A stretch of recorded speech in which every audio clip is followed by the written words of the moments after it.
اس کا مفہوم یہ ہے کہ یا رسول اللہ میرا چہرہ گناہوں کی وجہ سے سیاہ ہو گیا ہے، میرا چہرہ گناہوں کی وجہ سے سیاہ ہو گیا ہے اور میں بہت شرمندہ ہوں اور شرمندہ ہوں اور شرمندہ ہوں۔ اس طرح کی نعت انہوں نے لکھی آقا کریم صلی اللہ علیہ وسلم کی بارگاہ میں کہ میں وہاں جا کے پڑھ کے سناؤں گا، آقا کو روضے پہ پڑھ کے سناؤں گا۔ اب یہ آئے تو چونکہ یہ رہنے والے ایران کے تھے، آئے تو اللہ کے رسول علیہ السلام مدینہ منورہ کے جو حاکم تھے، حاکم مدینہ، ان کے خواب میں آقا آئے اور کہا کہ عبد الرحمن جامی نام کا ایک شخص آ رہا ہے، اس کو آنے نہیں دینا، وہ آئے تو اس کو واپس کر دینا، اس کو بولنا کہ آپ واپس جا، تو نہیں آ سکتے۔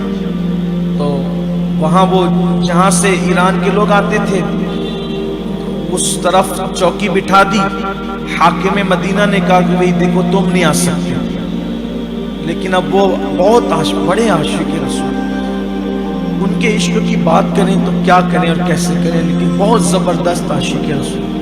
انہوں نے کیا کہ راستہ بدل دیا، یمن کی طرف سے جو راستہ آتا تھا ادھر سے آیا، تو سرکار نے کہا دیکھو وہ راستہ بدل کے اب یمن کی طرف سے آ رہا ہے، اس کو روکو کہ وہ نہ آئے۔ پھر واپس کر دیا، پھر شام کی طرف سے، پھر خواب میں آ کے کہا کہ دیکھو اب وہ شام کی طرف سے آ رہا ہے۔ پھر انہوں نے کہا ایک کام کرتے ہیں، جدھر سے جاتا ہوں یہ چوکی والے مجھے پکڑ لیتے ہیں، تو ایک لکڑہارا جو مدینہ منورہ کا رہنے والا تھا اس کو کہا کہ تو جتنے چاہے پیسے لے لے، تو لکڑیاں کاٹ کر کے جب مدینے کے بازار میں لے کے جائے گا تو ایک کام کر کے لکڑیوں کے بیچ میں مجھے چھپا کے باندھ لے اور گٹھا اپنے سر پہ رکھ لے اور جانا اور حضور کے روضے کے پاس یہ گٹھا کھول دینا تاکہ میں سلام کر لوں۔ پھر آقا خواب میں کہا کہ اب وہ لکڑے کے گٹے میں بند کرا، یہ بھی پتا ہے اور کوئی غیب کیا تم سے نہا ہو بھلا، جب نہ خدا ہی چھپا تم پہ کروڑوں دور۔ اب وہ گٹھے میں بند کرا رہا ہے، اب حاکم مدینہ کو آ گیا غصہ کہ اس کو بار بار بولتا ہوں نہیں آنا، پھر آتا ہے، پھر بولتا ہوں نہیں آنا، اب یہ اس طرح کے کام کر رہے ہیں۔ اور لکڑی کا گٹھا پکڑا، کھولا تو وہ مل گئے، اٹھا کے جیل میں بند کر دیا۔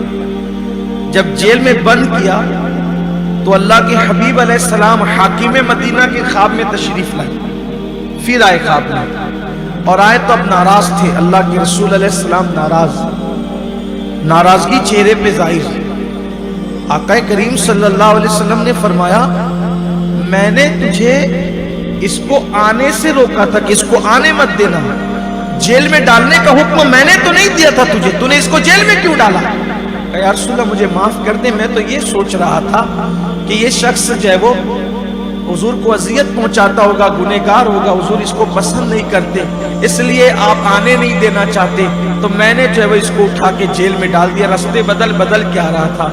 فرمایا نہیں، وہ تو میرا عاشق ہے، وہ مجھے ستاتا نہیں ہے مگر ہے میرا عاشق، اس نے ایسا کلام لکھا ہے کہ اگر وہ میرے روضے پر آ کر پڑھ دے تو مجھے قبر سے نکل کر اس سے ملاقات کرنی ہوگی، ایسا کلام اس نے لکھا ہے، اس لیے میں چاہتا ہوں کہ وہ نہ آ سکے میرے روضے پر، اس لیے کہ قبر سے نکل کر ملاقات تو ہوگی لیکن پھر کچھ معاملات بھی تو ہوں گے، غیبی معاملات رہتے ہیں، تو بہرحال یہ شان ہے۔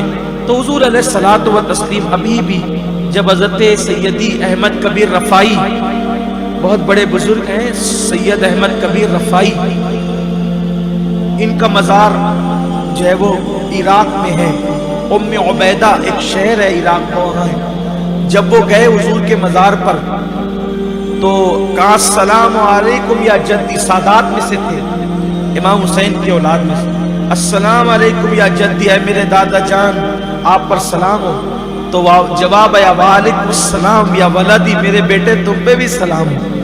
تو احمد کبیر رفاعی نے کہا ایسے نہیں ہوگا حضور، میں تو سلام آپ کی بارگاہ میں بھیجتا ہوں ہمیشہ، اور اپنی روح کو بھیجتا ہوں، آج میں جسم کے ساتھ آیا ہوں سلام پیش کرنے، تو میں بھی آپ کا جسم اطہر دیکھنا چاہتا ہوں.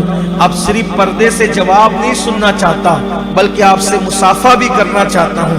اب ہاتھ بڑھائیے اور مجھ سے مصافحہ کیجئے. تو لوگوں نے دیکھا کہ ان کی عرضی پر قبر انور سے حضور کا ہاتھ باہر آ گیا اور حضور علیہ السلام نے ان سے مصافحہ کی. جس وقت قبر انور سے ہاتھ باہر آیا اس وقت مسجد نبوی شریف میں سرکار غوث اعظم بھی موجود تھے اور تقریباً 700 اولیاء کرام موجود تھے. یہ حضور کی شان. جو ادب کرتے ہیں وہ کرتے ہیں، لیکن آج جو لوگ جا رہے ہیں اللہ ماشاءاللہ چپل پٹکیں گے، چلا چلا کے بات کریں گے. اور اب تو سیلفی، ایسا لگتا ہے کہ دین دھرم سے سب سے بڑھ کر سیلفی ہو رہی. جو ملا سیلفی. نہ گنبد خضرا کی طرف پیٹ ہو رہی ہے، اس کا کوئی خیال نہیں. روضہ اطہر کی طرف پیٹ ہو رہی ہے، اس کا کوئی خیال نہیں. یہ سب حالات ہے. اللہ لوگوں پہ رحم فرمائے. پہلے جب لوگ علماء سے، سادات سے، بزرگوں سے ملتے تھے تو ان سے کہتے تھے دعا کریں، اور اب ملتے ہیں تو سیلفی. دعا نہیں لینا، سیلفی لینا. کیا کرو گے سیلفی لے کر؟ لوگوں کا یہ حال ہے. اللہ رحم و کرم فرمائے.